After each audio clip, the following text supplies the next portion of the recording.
Le petit conte du jour. Il était une fois une âme bien charitable qui cherchait à faire le bien autour d'elle, et cela à longueur de journée. Mais voilà que son nom avait été tiré au sort pour une nouvelle action de bienveillance, lorsque la société vous demande d'exercer la justice à la place du divin sur notre bonne vieille terre. Il fallait se présenter au 9 rue des Juges, sur la route qui mène au savoir, au fond, tout au fond de la longue et déserte cour du tribunal pénal de la certitude humaine pour notre chère Juliette. Car elle devait aujourd'hui servir de jury dans une drôle d'affaire bien sordide. Un époux avait certainement tué son épouse, sous le coup de la colère et du parjure sûrement fait à sa masculinité trop fière et équivoque. Mais là, Juliette en était sûre. Elle saurait faire le bien et mettre en garde toutes les âmes assassines, de la sorte que la justice d'une bonne et véritable femme comme elle en empêcherait dorénavant les récidives. Mais voilà que la victime présumée n'était en effet plus là pour décrire ce qui l'avait ainsi poussée à mourir, sous les coups bien froids et indélicats à son encontre d'une âme pourtant épousée il y a fort longtemps. En effet, notre accusé, du haut de ses 90 ans, ne savait plus bien s'il devait rire ou pleurer face aux accusations de meurtre à son égard. Martin, notre coupable, se savait responsable de la mort d'Étiennette à son domicile, non pas parce qu'il ne l'aimait plus, mais peut-être parce qu'il l'aimait de trop. Mais comment peut-on aimer quelqu'un au point de vouloir la tuer si froidement en retour ?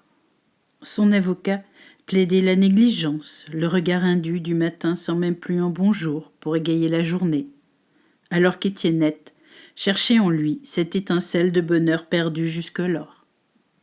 Martin plaiderait sans doute la folie d'un acte de bravoure pour ainsi se débarrasser d'une femme aussi aimante qu'Étiennette. Mais voilà que Juliette, notre jury désigné par la nation, se mettait à réfléchir au serment qu'elle venait de faire sur le code pénal.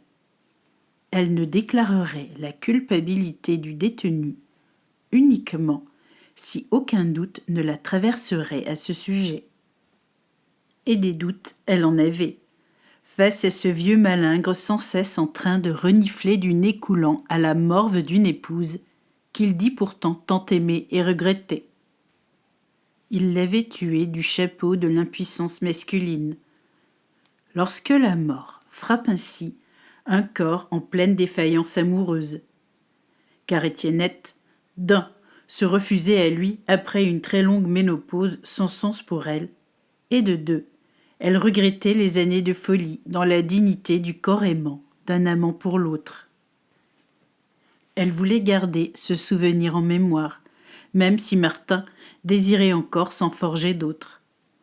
C'est ainsi que l'insistance de l'un aura tué la pauvre Étiennette, obligée de se donner à l'infini au corps meurtri par la guerre permanente du vieillissement de la cellule humaine. Il en aura fallu d'une seule remarque pour que Martin devienne fou à la vue du corps récalcitrant à son égard, qu'était celui d'Étiennette ce matin-là. En effet, elle le repoussa si violemment qu'il se cogna la tête au sommet du placard à linge de lit, pour se retrouver la tête en sang. Il avait mis son dernier pyjama en soie pour la séduire, mais elle le rendit aussi triste que cette tache de sang, pourtant non indélébile, sur son poitrail. Martin prit la fourchette qui lui servait à retirer son pain grillé matinal du grille-pain et la planta dans le cœur d'Étiennette. Elle mourut sur le coup, laissant son époux seul, la tête en sang et une sorte de pauvre entremise entre son pain grillé du jour et la belle Étiennette, sans vie, à l'autre bout d'une fourchette, lui servant pourtant d'habitude à aimer la bonne odeur du pain si béni du matin. Car Étiennette n'oubliait jamais de lui beurrer ses tartines, en retour de son non-désir charnel pour Martin. Mais là, tout s'arrêta d'un coup pour Martin, et ainsi aujourd'hui se retrouver face à Juliette et les autres membres du jury qui allaient le condamner à vie. Mais sa vie était foutue. Contrairement à Juliette, qui commençait à se demander si tous les vieux amants du monde finiraient comme ça. Car, elle aussi, avait toujours aidé l'autre sans jamais vraiment penser à son avenir marital. Il était bon et généreux, son époux, mais allait-il le rester jusqu'au bout ? En toute réalité, il le ferait sûrement, de rester jusqu'au bout. Mais ses pulsions d'homme amoureux pouvaient-elles à ce point devenir dangereuses envers elle ?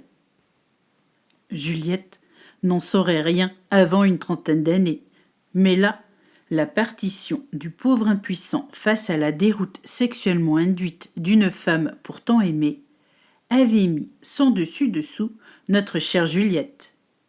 Elle cherchait à dévaluer son espérance de vie, pour ne pas en arriver là.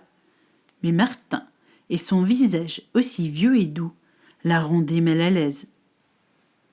Et si elle l'avait cherché en lui disant non ?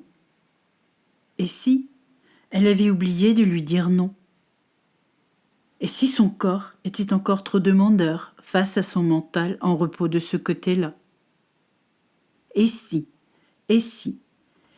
Juliette arrêtait de penser un instant pour réfléchir à la suite ?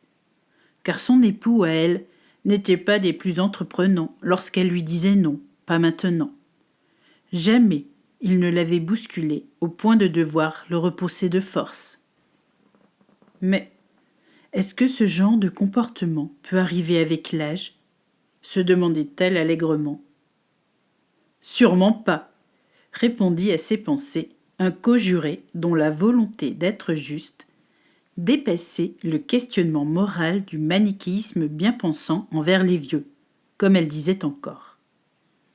Je ne sais pas vous, mais un jeune con deviendra toujours un con adulte et pour finir, un vieux con. Et quoi qu'en dise la bien-pensance commune, un con est un con et il le restera ainsi. Cette drôle de philosophie de comptoir fut pourtant étonnante de bonne vérité pour notre Juliette. Elle, qui servait la soupe à ces fameux vieux le dimanche soir, lorsque le personnel du réfectoire de la maison de retraite n'y arrivait pas. Elle, qui devinait toujours tristesse et souffrance au fond de leurs yeux, ne se doutait pas que sous la sagesse évoquée du bel âge pouvait se cacher un meurtrier comme Martin. Martin, qui pourtant semblait paisible et innocent face à ce jury de première heure. Mais voilà qu'un policier, venu témoigner à la barre, se mit à détailler la vie judiciaire de ce cher accusé, bon sous tout rapport, sauf un, celui avec les femmes. Il avait battu son épouse le jour de la Saint-Valentin, car son amour peu démonstratif envers lui avait fait rater la bonne soupe de pois aux légumes du jardin, qu'elle cultivait pourtant avec soin. Mais Martin ne l'avait jamais entendu de cette oreille. Il voulait toujours plus. Plus d'amour démonstratif, car il l'aimait, lui, au point de la frapper au sang pour lui montrer qu'elle vivait grâce à lui. Étiennette avait fini par adhérer à ce drôle d'amour, pourtant peu évident pour Juliette, qui ne comprenait pas pourquoi elle avait si longtemps gardé le silence au sujet de son mal-être, ici, dans la petite rue qui se trouvait derrière la grande église du XVe siècle. Le siècle où les maris déjà battaient leurs épouses, selon la bonne leçon d'histoire du maître d'école. Mais pourquoi aujourd'hui en sommes-nous encore là ? Se demandait Juliette, perplexe, face à une affaire plus complexe qu'elle ne le pensait. Car comment condamner quelqu'un dont la mesure du travail familial a toujours été la folie de l'amour démesuré envers elle ? Et comment soutenir cette femme qui pourtant avait tous les éléments nécessaires pour quitter cet homme ? Bien, la peur, bizarrement. Car Juliette la sentait enfin envahir le visage de Martin, face aux nombreux témoignages en sa défaveur. Il ne pleurait plus Étiennette, mais son propre désamour envers lui-même, car enfin quelqu'un ou un ensemble d'âmes lui décrivait qui il était réellement. Il aura ainsi fallut attendre la mort d'Étiennette pour qu'un homme et une femme du voisinage, de la police, du commerce d'à côté, et plein d'autres encore, viennent le confronter à sa propre violence envers Étiennette. Car lui pensait l'aimer, avec amour correct. Mais non, il la haïssait en fait, pour l'aimer lui, alors qu'il n'était qu'une sorte d'injure à lui-même, pour ainsi la pousser dans ses retranchements les plus profonds. Et voilà qu'elle avait abdiqué, en le laissant maintenant seul, face à sa propre mort, celle d'un homme face à l'indifférence presque notoire d'une femme qu'il avait pourtant tant aimée.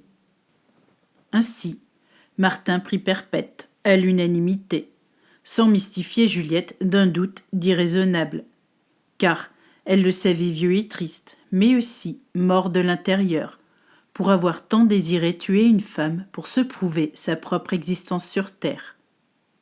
Dieu n'était pas sa peur, mais lui en était l'horreur même de cette peur, qui maintenant le conduisait au mouroir le plus digne pour lui, qu'était devenue la prison, car toutes les Juliettes du monde se méfieront à présent du drôle de regard incertain du petit vieux ou de la petite vieille, dont l'innocence et la sagesse ne sont pas toujours liées au grand âge, qui les maintient ainsi dans l'ignorance de leur propre raison d'être, à ainsi toujours mettre en avant l'âge canonique du malséant pour le faire surseoir à ses obligations face à la justice du peuple.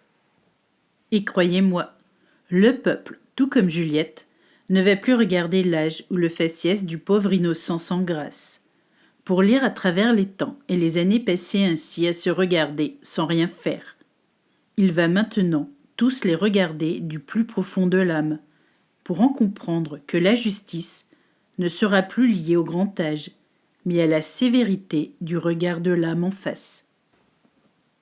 Voilà les amis, et à demain, pour une histoire d'amour belle et sensuelle de grâce voluptueuse, bien évidemment. À demain, une comtesse qui vous veut toujours du bien.